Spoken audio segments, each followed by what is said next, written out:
여당의 총선 패배 후 대통령실이 인적 쇄신 작업에 나섰지만 후임 인선의 고심이 깊은 상황입니다. 민주당은 기세를 몰아 특검법으로 국민의힘을 압박하고 있는데 패널 4분 모시고 총선 후 전국 자세히 짚겠습니다. 네, 이현종 문화일보 논설위원, 윤기찬 국민의힘 법률위 부위원장, 장윤미 민주당 법률위 부위원장, 박성민 전 민주당 최고위원 함께합니다. 안녕하세요. 안녕하세요. 안녕하세요. 네, 안녕하세요. 네, 주제 바로 보시겠습니다. 네, 오늘은 대통령실로 먼저 가보겠습니다. 오늘 윤 대통령이 새 비서실장을 발표할 것이란 이야기가 계속 나온 바가 있는데 지금 상황을 보면은 고심에 고심을 거듭하는 것 같아요. 그러니까 이제 윤 대통령 입장에서 보면 여러 가지 고려해야 될 점들이 있습니다. 첫 번째로는 대통령실을 그동안은 보면 주로 행정과 정책 중심의 운영이 했지 않습니까? 그렇죠. 예. 그러니까 이 컨셉을 바꿀 것이냐 말 것이냐 이걸 이제 결정해야 될 것 같아요. 지금 이번에 선거 어떤 참패로 나타난 어떤 민심을 수용한다 그러면 이 대통령실의 어떤 기능 자체를 정무적 기능으로 옮겨와야 되는데 그는 윤 대통령이 본인이 이야기했던 원칙과 좀 안 맞는 측면이 있습니다. 예. 자, 거기서 그러면 앞으로 이 야당을 주로 상대해야 될 텐데 네. 야당을 어떤 상대하기 위한 대통령실로 체제 변화를 할 것이냐. 그렇다면 그 속에서 비서실장은 야당과 충분히 소통할 수 있는 능력이 있는 사람. 이런 사람으로 이제 배치해야 되는 거 아니겠습니까? 이제 그런 문제에 대한 이제 첫 번째 문제가 생길 거고요. 그리고 지금 거론되는 인사들이 보면 총리가 그렇고 원희룡 장관도 그렇고 다 서울대 법대 출신입니다. 맞습니다. 자, 그러면 대통령을 비롯해서 대통령실과 내각과 지금 뭐 당도 나경원 전 의원이 이제 지금 대표 물망에 오르고 있지 않습니까? 그렇죠. 그러면 이게 같은 과 출신으로 일색으로 되면 예. 이것 또한 민심에 좀 반하는 게 아니냐 이런 또 논란이 있을 거예요. 네. 이제 그런 부분들을 어떤 지금 여러 가지 어떤 이 변수들 이런 것들을 이제 고려하고 또 하나는 이제 아무래도 총리 같은 경우도 보면 이 총리 지명을 그러니까 이 이재명 대표와의 지금 이 회동을 예. 하고 난 다음에 할 것인지 말 것인지 뭐 이런 부분에 대한 정무적 판단이 필요한 거거든요. 그렇죠. 왜냐하면 지금 총리 인준은 기본적으로 야당이 지금 압도적인 의석을 갖고 있는데 예. 문제는 이거를 21대에서 하느냐 22대에서 하느냐 이것도 논란거리입니다. 맞습니다. 왜냐하면 21대보다 21대가 더 지금 강성이잖아요. 예. 그러면 21대 때 이걸 하고 넘어가는 방법도 있고 차라리 22대 때 넘어가는 방법도 있고 그러니까 그런 부분에 대한 여러 가지 고려해야 될 변수가 많기 때문에 아마 이제 좀 늦어지는 것 같고 아마 뭐 개별적으로 뭐 검증 이야기를 하고 있지만 전반적인 여권 전체의 어떤 그림을 어떻게 그릴 것인가가 아직 마무리되지 않는 게 아닌가 저는 그런 생각이 듭니다. 시간이 지금 필요해 보이는 상황인 건데 지금 위원님께서도 지적을 해주셨는데 야당과 또 얼마나 소통을 잘 하느냐 이런 인물들도 필요하다 말씀해 주셨거든요. 야권에서는 지금 이미 비서실장 하마평에 오른 원희룡 전 장관, 정진석 장제원 의원 그리고 지금 김한길 위원장 이런 이름들을 또 얘기를 하면서 돌려막기다 네. 비판을 하는 것 같아요. 민주당의 전적인 어떤 동의를 구하기는 어려운 인사 하마평이 지금 나오고 있는 건 사실인 것 같습니다. 네. 지금까지 대통령 비서실 같은 경우에 행정 관료 출신들이셨죠. 네. 김대기, 이관섭 실장 같은 경우에 그렇기 때문에 대통령실 내부에서 뭐 정무수석 이런 기능직이 있긴 했었지만 제대로 가동되느냐. 그리고 정무수석이나 아니면 정무라인에서 가장 해야 될 건 무엇입니까? 국회와의 소통, 더 나아가서는 야당과의 소통입니다. 그런데 제대로 기능하지 못했죠. 그런데 지금 그 중책을 맡아야 된다는 인사들로 거론되는 부분들이 정무 기능을 강화한다는 측면에선 정치인이 가는 것은 큰 틀에서는 동의를 하지만 예. 이를테면 유력한 카드로 검토되는 원희룡 전 장관 같은 경우에 바로 직전에 이재명 대표와 겨뤘던 분입니다. 단순히 경쟁 상대였던 걸 넘어서 굉장히 좀 격렬하게 붙었기 때문에 예. 이게 그럼 과연 야당과의 소통하겠다는 신호가 민주당에 닿을지는 상당히 의문인 부분이 있지 않겠습니까? 김한길 위원장 역시 민주당 출신이라는 점 때문에 오히려 민주당 내에서 또 비토 목소리가 좀 있는 부분도 있고 해서요. 그렇다면 이재명 대표를 만나서 같이 이야기를 하는 거 꼭 인사권자는 당연히 대통령이시지만 야당을 존중하고 야당과의 소통을 중시하는 차원에서 뭔가 고민을 하신다면 전 야당 대표를 만나는 것도 하나의 방법이라고 생각합니다. 야당과 소통하겠다는 메시지를 주기에는 부족한 인사 하마평이다 이런 지금 이야기인데 윤 대통령은 이번 주 앞으로의 쇄신 방향에 대해 직접 입장을 밝힐 걸로 전망됩니다. 일단 오는 화요일 국무회의를 통한 발언이나 뭐 날짜는 예정돼 있지 않지만 대국민 담화 등의 다양한 형식이 거론되는 건데 우선 방식, 어떤 방식이 최우선으로 고려되는 상황으로 보십니까? 그러니까 날짜에 따라 다르겠죠. 날짜에 따라 그래서 다르다.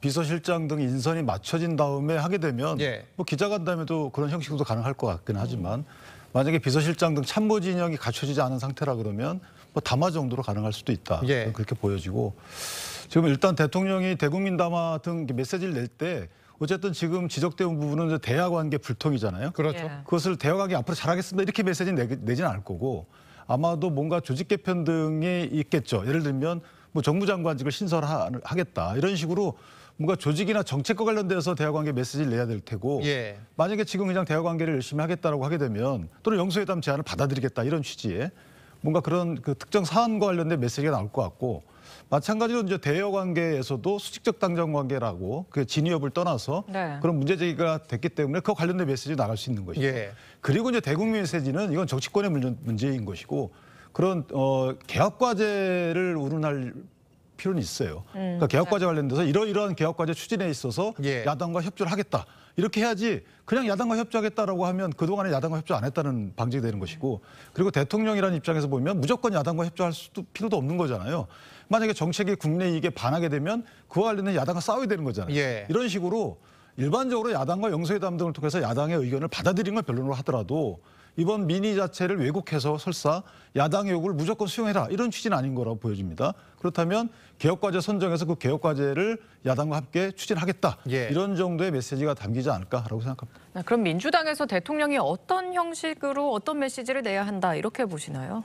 글쎄 아무래도 지금 여러 가지가 검토되고 있다고는 하는데 의료개혁 담화처럼 일방적으로 대통령이 몇십 분 동안 본인의 입장을 되풀이해서 반복하는 형식은 피해야겠죠. 그건 네. 사실 최악이라고 생각을 하고요.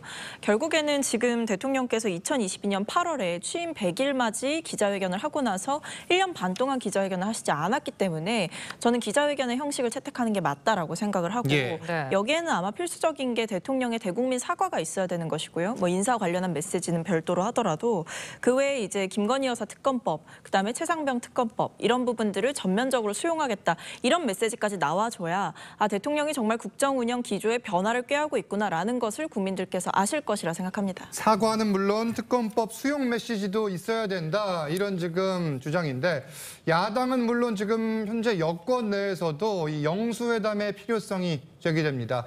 윤 대통령이 영수회담을 거절한 게 8번이나 된다. 뭐 이런 보도도 나왔는데 영수회담의 성사 가능성 그리고 시점은 어떻게 전망하세요? 일단 뭐 영수회담이라는 것 자체가 일단 예. 말이 가지고 있는 좀 의미는 저는 이제 현 시점에 맞지는 않다. 바꿔야 된다. 네, 대통령과 용어를. 예. 뭐 야당 대표와의 만남이라든지 뭐 이런 어떤 형식을 떼야 될 거고 그리고 지금 못 만날 이유가 전혀 없습니다. 예. 왜냐하면 저는 진작부터 사실은 이 이재명 대표의 이중적 신분이 있잖아요.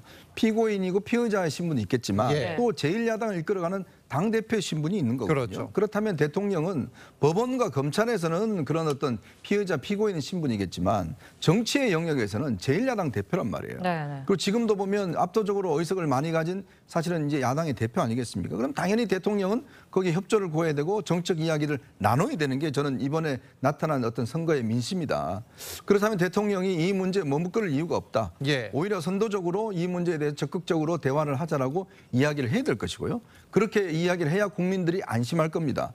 왜냐 지금 국내적으로 굉장히 어렵습니다. 우리가 좀 전에 했듯이 이란과 지금 이스라엘의 어떤 전쟁 임박 기류가 있지 않습니까? 예. 네. 이런 국내적인 상황 자체가 하면 결국 국민들은 이번에 이 전 정부에 대해서 따끔한 회초리를 했는데 그러면 거기에 수용하는 듯한 입장을 보여야 되고 또 이렇게 대통령이 지금 국내 문제만 먹기를 게 아니라 외교적인 문제에 빨리 지금 대응해야 되는 상황이거든요. 그렇죠. 그렇다면 이런 것들을 좀 빨리 하기 위해서라도 야당의 협조가 필요하고 저는 그래서 대통령이 야당 대표 즉 이재명 대표와 만나서 국내외적인 문제에 대한 어떤 협조라든지 이런 것들을 요청한다면 국민이 일단 안심할 겁니다. 예. 그런 것들이 대통령이 좀 통큰 정치의 어떤 모습을 보인다 그러면 저는 이 위기도 극복될 수 있지 않을까 하는 생각이 듭니다. 알겠습니다. 네, 이런 가운데 한동훈 전 위원장의 행보도 주목이 됩니다. 어제는 당직자와 보좌진들에게 작별 메시지를 내놨는데 우리가 국민의 사랑을 더 받을 길을 찾게 되길 희망한다고 했습니다.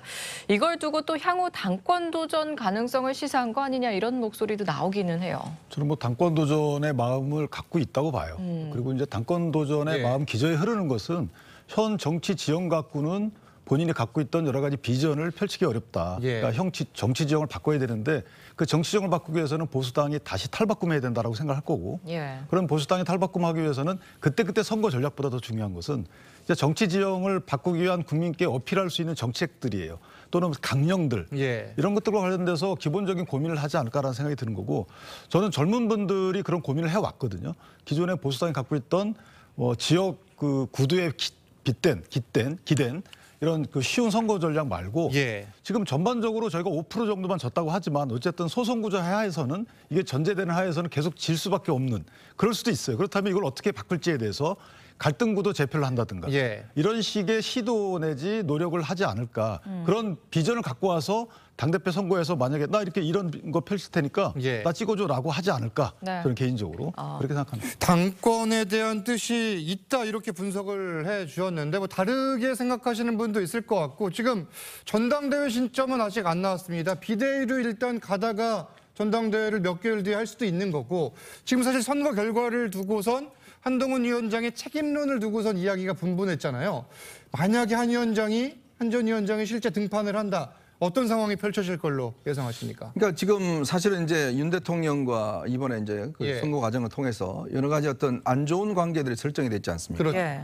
그러니까 이런 것이 화해가 되지 않는 상황에서 만약에 이제 이 당권 도전에 나선다고 했을 때는 당내가 굉장히 시끄러워질 겁니다. 시끄러워질 것이다. 그리고 총선 패배에 대한 여러 가지 원인을 두고서 예. 굉장한 논쟁들이 벌어질 거예요. 그건 저는 한동훈 위원장한테 크게 썩 도움이 되지는 않는 것 같다라는 생각이 들어요.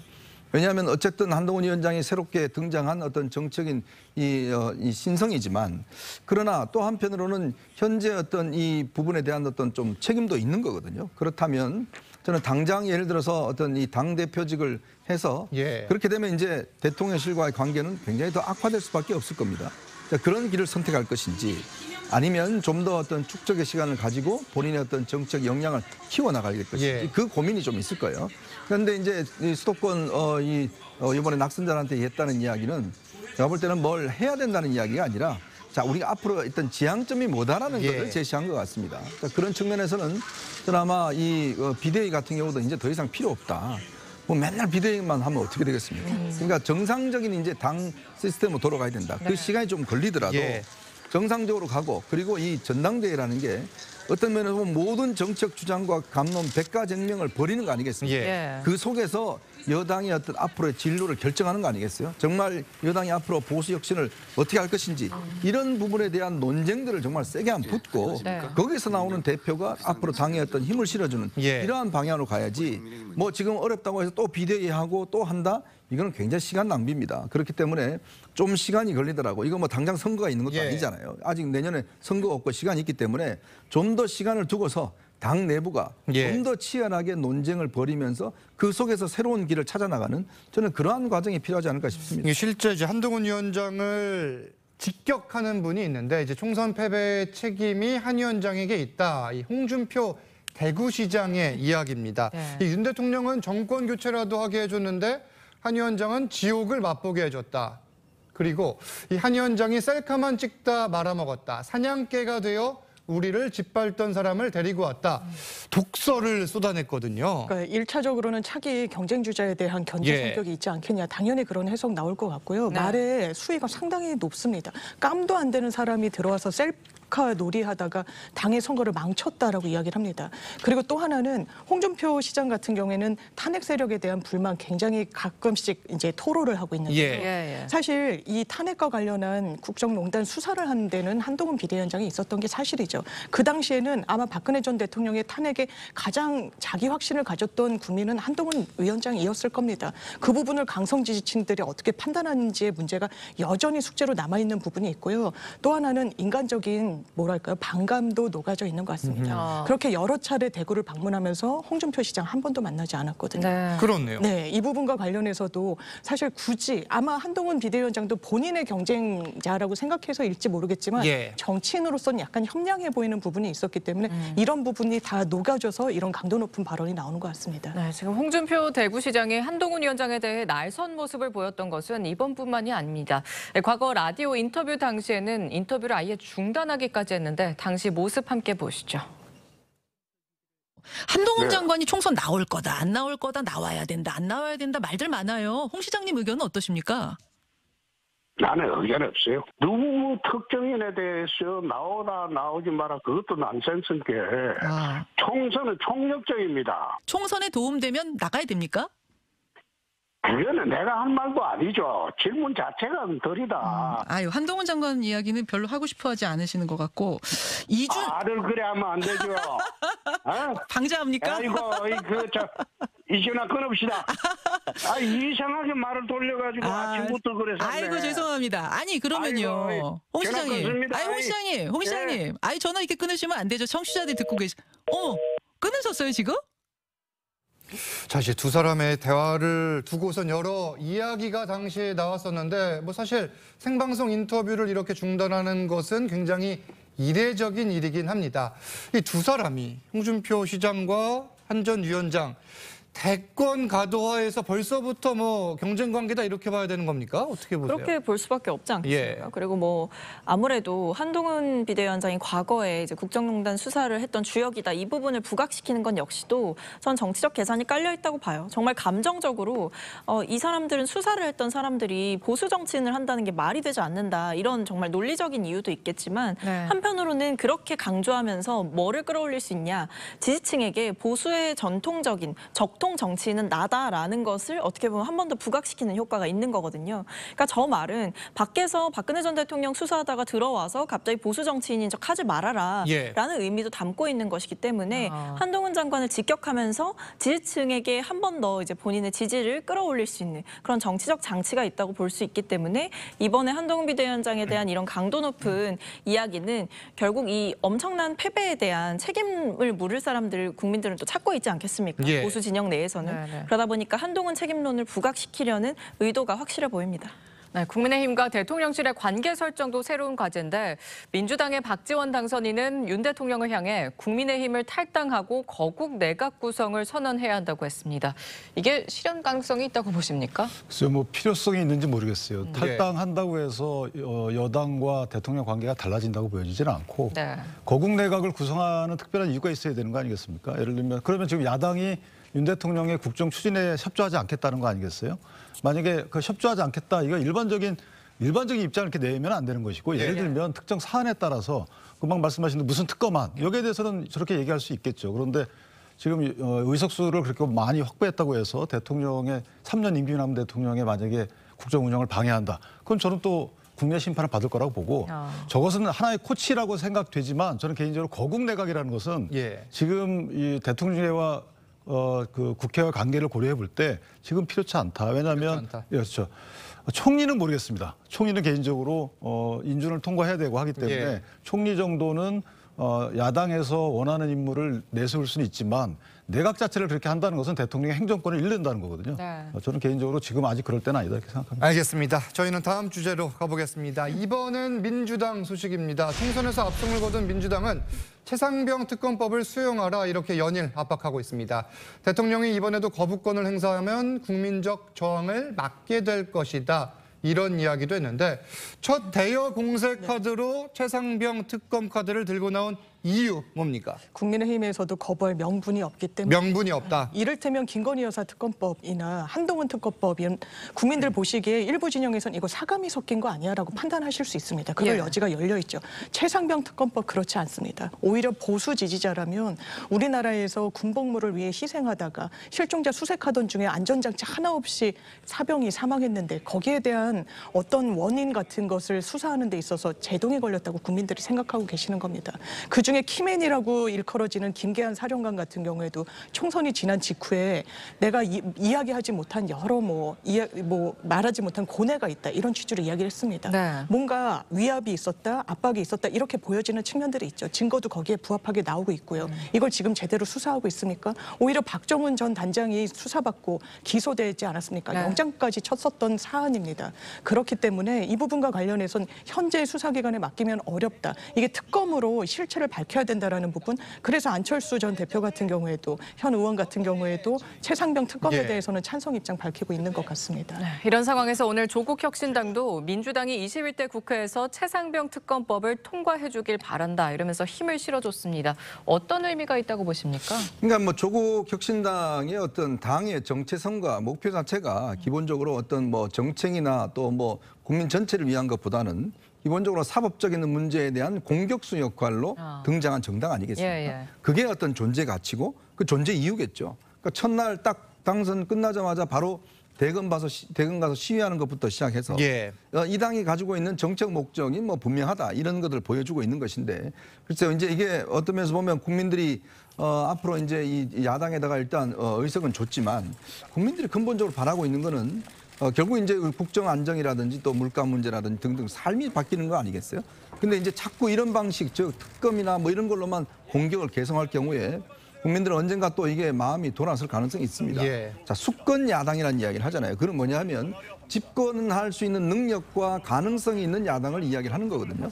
근데 마치 이제 모든 것들을 그냥 특검으로만 하려고 하는데 일단 승자지 않습니까? 네. 승자면 뭔가 이제부터는 좀 더 국정에 좀 더 이 관심을 기울이고 이걸 해야 될 텐데 예전에 어떤 야당처럼 끊임없이 공격만 한다 그러면 글쎄요 민심이 과연 이걸 수용을 해줄까라는 문제를 아마 생각해 봐야 되는데 물론 조국 대표는 마음이 급해서 그런 것 같습니다. 예. 네, 민주당이 최상병 특검을 수용하라면서 압박 수위를 높이는 가운데 국민의힘 일부에서도 특검에 찬성해야 한다 이런 목소리가 나옵니다. 함께 들어보시죠.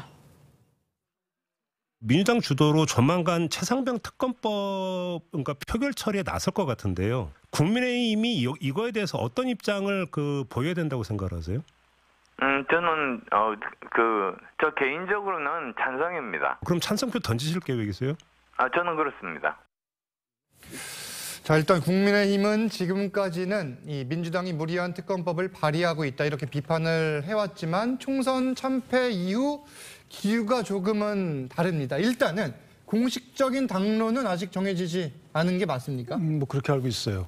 근데 특검법은 수사가 제대로 안 될 때 하는 거잖아요. 예. 근데 이제 저 최상병 특검은 저희가 이걸 뭉뚱거려서 이해하고 있는데 실제는 그 최상병이 사망에 이르게 된 경위, 어떤 잘못이 있길래 사망에 이르는 지휘관들의 그것은 경북경찰청에서 수사하고 있습니다. 업무상 과실치사사. 그리고 그 이후에 사망이 벌어지고 난 뒤에 그 처리 과정에서 은폐가 있었는지 외압이 있었는지 관련돼서는 공수처가 수사를 벌이고 있어요. 예. 그러니까 공수처의 수사와 경북경찰청의 수사가 지금 잘못되고 있다는 여러 가지 정황이 있나요? 저는 개인적으로 그건 아직 없다고 봅니다. 그러면 민주당 의원들이나 국민의힘 안철수 의원 같은 경우에는 경북경찰청 방문해서 이렇게 빨리 규명해야지만 또 다 똑같은 일이 벌어지지 않겠는가라고 거기에다 외압을 행사해야 되는 거예요. 예. 거기에다 진상규명 촉구를 해야 되는 거죠. 저는 개인적으로 물론 그런 진상규명 노력들이 부족하게 되면 특검해야죠. 그런데 국가기관의 권한이라는 것은 효율적으로 다 배분돼서 사용돼야 되는 것인데 왜 이걸 정치권에서 특검부터 주장하느냐. 저는 개인적으로 반대고 만약 공수처에서 나 외압받아 수사 못하겠다. 예. 이런 정황들이 나오면 그때는 해야죠. 그다음에 경북경찰청 이 수사 지휘 과정 나 못하겠다. 그럼 그때 특검해야죠. 이런 식으로 특검에 관련된 기존의 자제적인 제도 해권 행사가 잘 안 되고 있다는 것이죠. 그런 측면에서 보면 정치인들이 하는 특검 수용 주장은 저는 개인적으로 본인의 입지 확보 차원에서 하는 것이지 이게 정말 나라를 위해서 하는 것이냐. 예. 최상병이 정말 최상병 죽음에 억울했으면 경북경찰청 찾아갔어야죠. 왜 수사 빨리 안 하느냐고. 거기 찾아가지 않고 그 정치권에서 이런 논의를 이어간다는 것이 저는 진정성이 의심스럽다. 이렇게 생각합니다. 말씀 들어보면 반대쪽으로 다시 갈 가능성이 조금은 높아 보이네요. 이거는 의원들이 고민을 많이 해봐야 되는 거예요. 해봐야 되는 당장이 문제지만. 비판을 받는다 예. 하더라도 국민의 예. 권한을 수임받아서 위임받아서 하는 분들이 예. 좀 욕을 먹더라도 원칙을 세워야 되는 거 아니겠습니까? 예. 지금 고민을 많이 해봐야 된다 말씀하셨는데 국민의힘 내부에서 그러면 개별 의원들을 중심으로 좀 이탈표가 나올 가능성은 좀 어떻게 보십니까?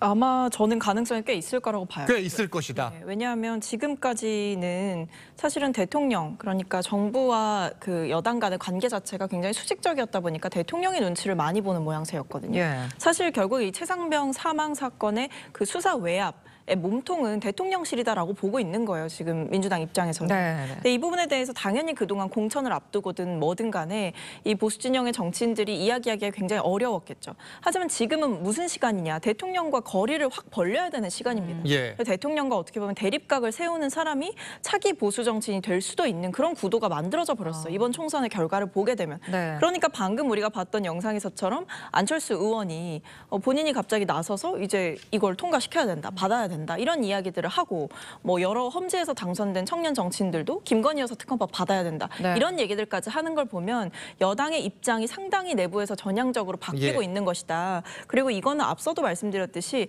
거부할 명분이 없습니다. 거부할 명분이 없고 이 채모 상병의 죽음에 대해서는 예. 온 국민이 가슴 아파했던 사안이고 호주 대사 임명권으로 대통령에 대한 분노가 치솟았던 사안이기 때문에 정말 정부가 이 진상규명에 진심이고 예. 이 최 상병의 헌신에 대해서 진심으로 안타까워한다면 이거는 받아야 되는 거죠. 여당에서도. 거부할 명분이 없다 이렇게 이야기를 해주셨는데 뭐 거부권 이야기 해주시는 것 같은데 일단 21대 국회 다음 달에 이 특검법안을 통과시킬 걸로 보이는데 현재 뭐 의석 구조상 통과는 확실시 돼 보인다 이런 관측이 나오고 이 경우에 윤석열 대통령이 또다시 거부권을 행사할지 이 부분이 주목되는 건데 어떻게 전망하세요? 뭐 굉장히 아마 고민스러운 대목일 예. 겁니다. 왜냐하면 이제 총선에서 나타났던 이거에 대한 또 생각을 해야 될 것이고요. 네. 또 이번에 한다 하더라도 또 22대 국회가 생기면 더 강력한 지금 조국 혁신당이나 밀어붙일 거 아니겠습니까? 예.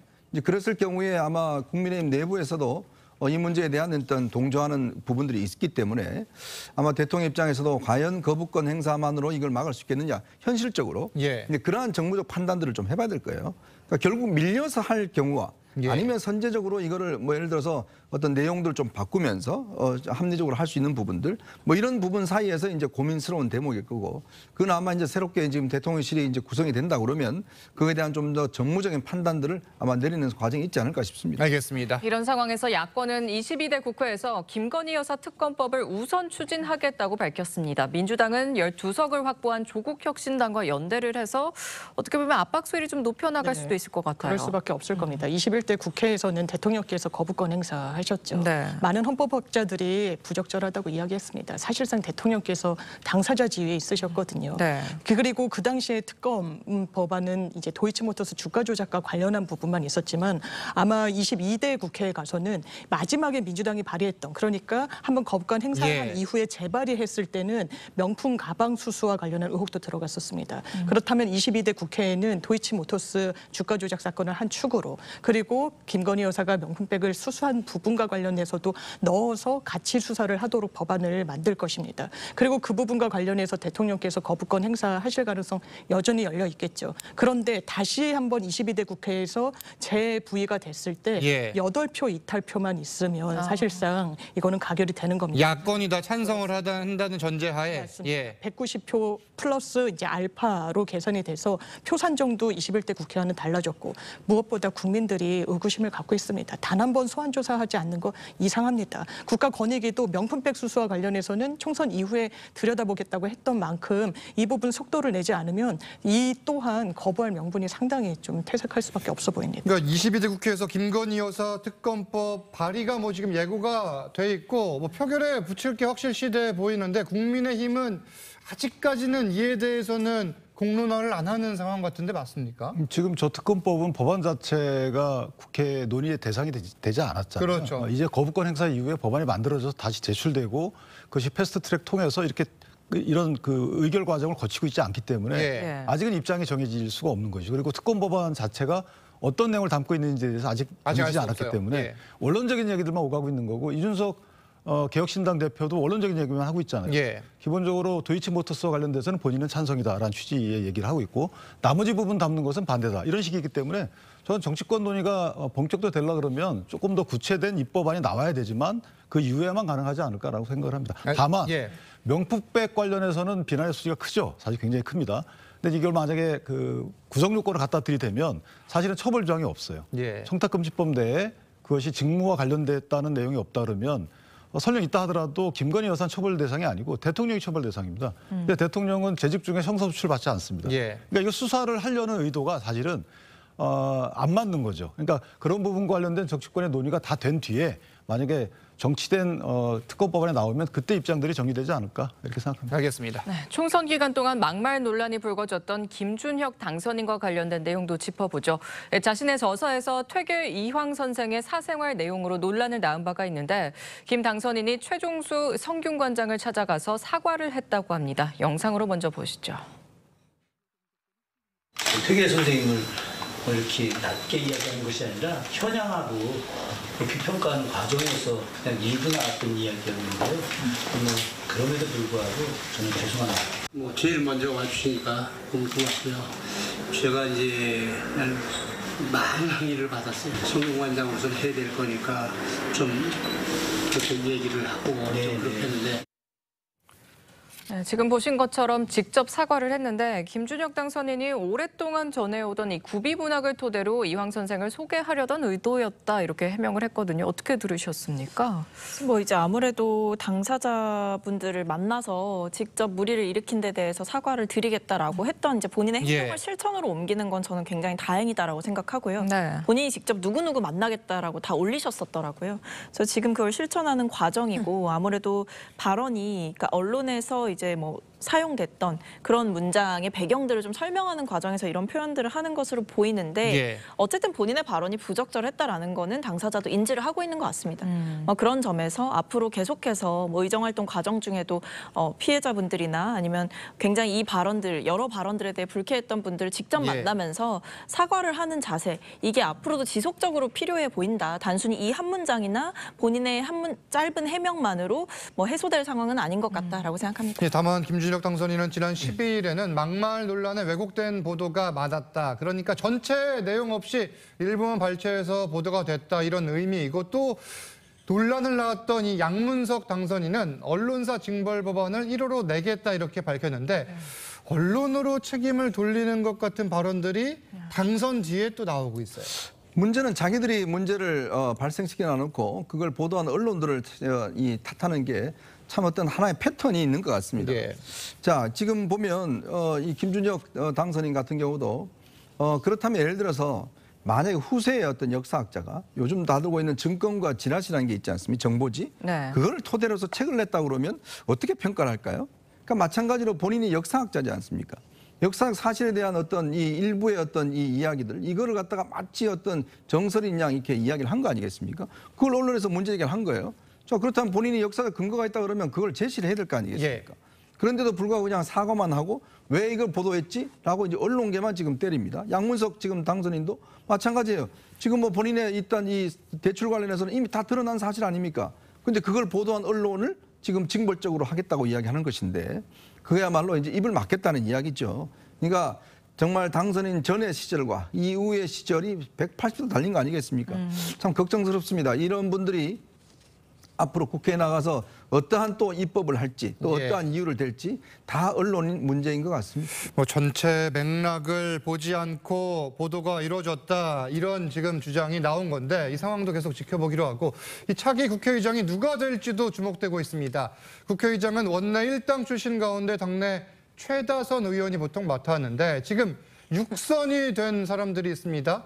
추미애 당선인, 조정식 당선인 등이 있고 뭐 일각에선 5선에 박지원 당선인 이야기도 나오는데 민주당 내 분위기는 어때요? 일단 관행대로 하는 게 맞지 않나라는 생각이 들고요. 관행이라는 거는 이제 아마 5선의 박지원 전 국정원장 같은 경우에는 워낙에 이제 연세가 많으시다 보니까 이제 국회의장으로 추대하는 것도 가능하지 않겠느냐 일각에서 나오는 것 같은데 일단 6선의 의원 2명이 있습니다. 추미애, 조정식 의원이 있고요. 그렇죠. 아마 뭐 언론에서의 전망이나 이런 부분을 종합해 보면 사실 여성의 첫 국회의장의 가능성이 열려 있는 겁니다. 이게 상당한 의미도 있고요. 헌정사상 첫 여성 처음입니다. 국회의장이. 예, 그리고 된다면? 추미애 당선인이 또 조정식 당선인보다 5살 연장자인 부분도 있어서 이런 왜냐면 또 전반기 후반기를 또 민주당이 다 할 수 있기 때문에 전반기에 추미애 당선인이 먼저 이제 민주당 내에서 좀 추대가 될 가능성도 좀 열려 있는 것 같습니다. 이게 사실 추미애 당선인도 질문을 좀 받았습니다. 이 라디오 인터뷰 등에서 질문을 받았고 이렇게 답을 했는데 내용을 들어보겠습니다. 지금의 그 선거 의미가 대통령을 강하게 심판하는 것도 있고 의회가 견제를 해야 된다 하는 것도 있고요.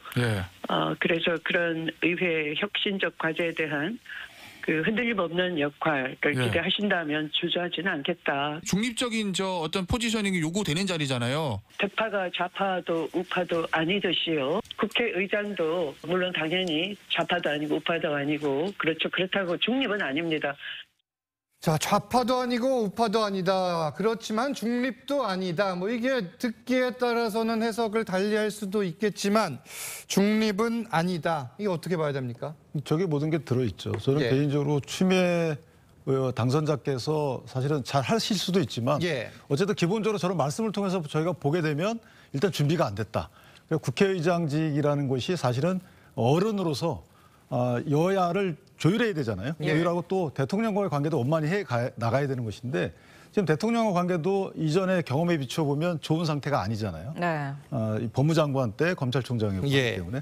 따라서 전 여러 가지를 감안하게 되면 저는 민주당 당선자분들께서 추미애 의원을 선택하기보다는 오히려 정동영 의원 쪽으로 가지 않을까 개인적으로. 오히려요? 선수는 약간 좀 아래지만 이재명 당대표와의 관계 또는 그렇죠. 경험, 예. 대선 후보 주자로서의 또 이런 경험 등을 토대로 보면 다소 조금 온건주의자로 평가받기 때문에 예. 개인적으로 정동영 그 당선자 쪽으로 무게추가 흐르지 않을까라고 전망합니다. 과거에 정동영 당선인이 대선 출마 시에 이재명 대표가 많이 도왔던 걸로 알려져 있는데 뭐 그 부분까지 이야기를 해주신 것 같고 실제 누가 국회의장이 될지는 지켜보겠습니다. 저희는 제3지대 소식으로 가보겠습니다. 오늘 조국 대표가 원내 3당 대표로서 윤석열 대통령과 만나 공개적으로 단호하게 하고 싶은 말이 있다 이렇게 이야기를 했습니다. 회동을 희망한다는 건데 실제 뭐 만날 가능성 그리고 어떤 이야기를 할지 좀 전망을 해주세요. 글쎄요, 뭐 일단 이재명 대표와의 어떤 만남이 일단 해결이 될 것이고요. 예. 그리고 이제 일단 원내 교섭 단체가 아니지 않습니까? 예. 그런 걸로 비춰보면 일단 조국 대표는 대상이 아닐 가능성이 있죠. 그러니까 대통령이 뭐 각 당 대표들 그러면 뭐 이런 작은 정당을 또 다 만나야 된다는 이야기이기 때문에. 예. 이제 굳이 그럴 필요가 있을까라는 데 대한 의문점이 있는 것이고 특히 뭐 조국 대표는 그걸 하나의 좀 본인의 어떤 선전의 장으로 쓰지 않겠습니까? 대통령과 진짜 무슨 그렇죠. 대화를 하기보다는 자신의 어떤 주장했던 부분들을 뭐 대통령 면전에서 이야기했다. 뭐 이런 것들을 쓰거나 한 그런 목적이 분명하기 때문에 저는 뭐 국회 운영 전체적으로 본다라면 물론 뭐 대통령이 뭐 국회 대표들, 당 대표들 예. 만나야 되는 원칙론이 있습니다만은 저는 우선적으로 이재명 대표와의 어떤 만남 이것 자체가 가장 중요한 것이 아니겠는가 생각이 듭니다. 순서가 있는 지금 그런 상황이고요. 민주당은 총선 전 정치 개혁의 하나로 20석 교섭단체 기준을 좀 완화하겠다고 약속을 한 적도 있는데요. 지금은 속내가 다소 좀 복잡해 보입니다. 과거 이재명 대표와 조국 대표의 발언부터 먼저 들어보시죠. 이번 총선에서 윤석열 정권에 반대하는 윤석열 정권을 심판하고자 하는 모든 정치 세력이 힘을 합쳐야 합니다. 그중에 조국 혁신당이 함께 있다고 생각합니다. 민주당과 조국 혁신당은 현재 대한민국의 질곡을 함께 헤쳐나갈 동지라고 생각합니다. 연대하고 협력해야 우리는 4월 총선에서 윤석열의 강, 검찰 독재의 강을 건널 수 있다고 확신합니다. 몰빵 내기가 나와서 하는 얘기인데 오군이 많으면 좋습니다. 그런데 아군이 더 많아야 합니다, 여러분. 조국 대표가 이곳에 와 계시기도 한데요. 아, 그래요? 네, 서로 이렇게 언제쯤 만나실 생각이 있으실지 협력이 필요할 것 같아요. 뭐 당연히 만나고 또 필요한 부분 협의해야 됩니다. 지금까지도 계속 소통 중입니다. 지금 뭐 민주당과 조국혁신당의 관계가 협력적 경쟁자다 이런 말도 나오는데 이게 지금 조국혁신당이 12석이에요. 여러 권한을 갖는 교섭단체 기준은 20석인데 네. 이거를 만약에 10석으로 낮춰주자 이러면은 상황이 달라지는 네. 거잖아요. 실제 가능성 어떻게 보세요? 저는 민주당이 한 약속 지켜야 된다라고 지켜야 생각합니다. 된다. 왜냐하면 준연동 형제 비례정당 만들면서 국민들께 사과드렸고요.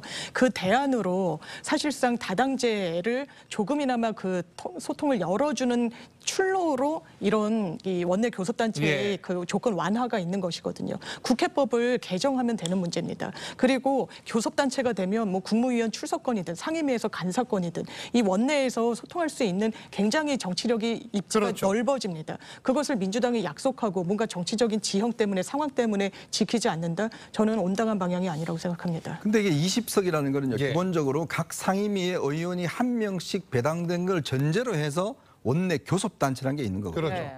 그러면 조국당이 굳이 왜 그 원내 교섭단이 하려고 하는 것인지 열석으로 나누면 상임위에 한 명도 안 들어가는 상임위가 꽤 많지 않습니까? 예. 네네. 원내 교섭단체라는 거는 기본적으로 원내의 어떤 이 문제를 협의하기 위한 그런 교섭단체거든요. 그런 원칙적 의미에서는 열석은 말이 안 되는 거죠. 최소한도로 한 상임위에 한 명 정도의 의원이 있어야지만이 그런 자격이 있고 그것 때문에 20석을 한 거거든요. 네. 이걸 뭐 마음대로 그러면 15석, 뭐 10석 이런 기준 자체가 그냥 조국 대표가 12석이니까 해줘야 된다. 이거는 말이 안 되는 거죠. 알겠습니다.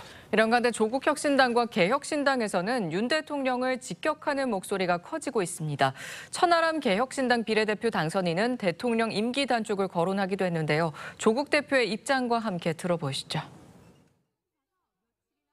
박근혜 정권의 국정농단을 모든 시민들이 접하고 분노해서 촛불을 들고 일어나서 박근혜 정권을 조기 종식시켰던 바로 그 장소입니다. 그 조기 종식의 형식은 어떻게 될지 우리는 아무도 모릅니다. 그러나 우리 모두가 아는 것은 3년은 너무 길다는 것.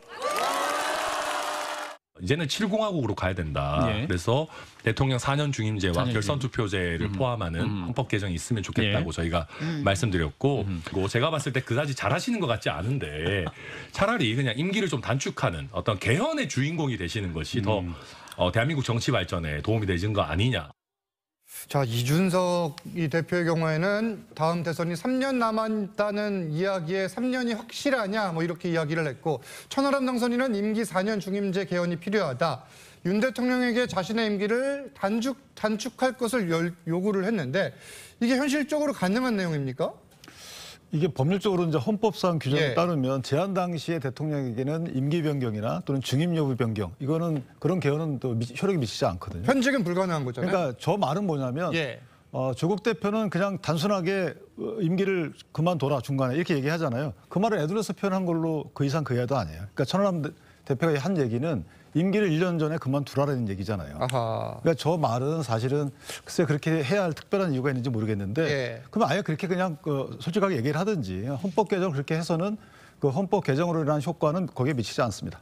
박성민 의원은 어떻게 보세요, 이 발언? 저도 이제 어쨌든 이게 현직 대통령에게는 적용이 안 된다는 걸 알고 있다 보니까 저렇게 얘기한다는 것 자체는 사실 조국 대표의 3년은 너무 길다라는 발언과 좀 맥락상 통하는 게 아닐까. 저렇게 함으로써 대통령을 가장 아프게 공격하고 있는 것이 아닌가. 그것이 개혁신당의 정체성을 보여주는 역할이라고 생각하기 때문에 강경하게 발언하고 있다. 이렇게 보고 있습니다. 대통령실과 각을 세우고 있고 뭐 앞으로도 그럴 걸로 예상이 됩니다. 정치권 쟁점은 여기까지 짚겠습니다. 감사합니다. 감사합니다. 감사합니다.